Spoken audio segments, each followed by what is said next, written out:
So the Summer Institute is a course designed to share our knowledge, our research, with the emergency management sector in New Zealand. So it is both for existing practitioners in the emergency management sector, often people in government, local government, central government, who are experienced experts to share their knowledge with us and to learn from the academics, but also complete novices who are new to emergency management. Many of our presenters are practitioners, and we share from the participants themselves. Many of them have been through complex emergencies and have their own experiences, their own stories to tell.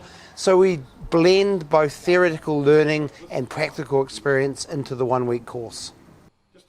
So emergency management in New Zealand is evolving, and we really want to give a true picture about Aotearoa New Zealand and how emergency management fits in there.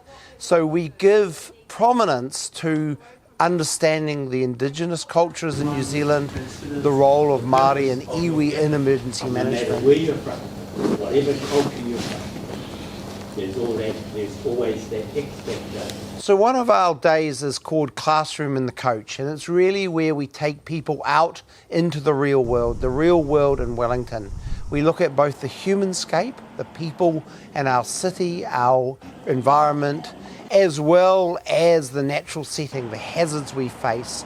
So we look at both how they interact together and what is being done at a community level, at a social, societal level to prepare for the next event.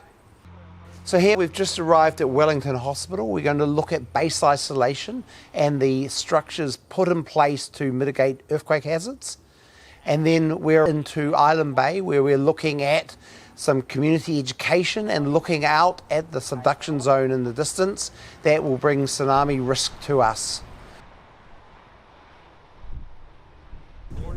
So here we are, arrived on the summit of Mount Victoria, and we get an overview of the city and its relationship to the landscape, the Wellington Fault, the Hikurangi subduction zone, and the vulnerability that a city faces, so close to these hazards.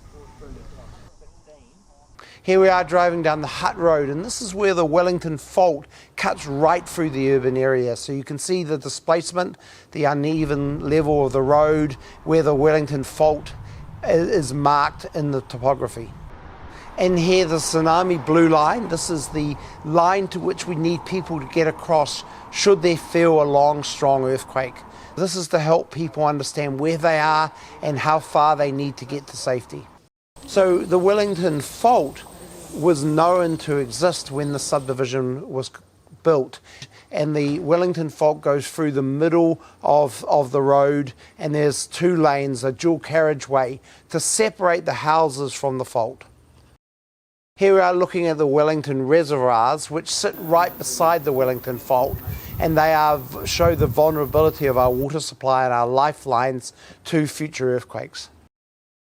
So disaster research and teaching are really important to building the capability and capacity for dealing with future events in New Zealand. So at the Joint Centre of Disaster Research, we both teach and do research into various aspects of emergency management.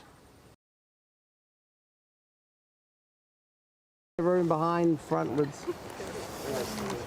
I'm just I'll take one and I'll get in it.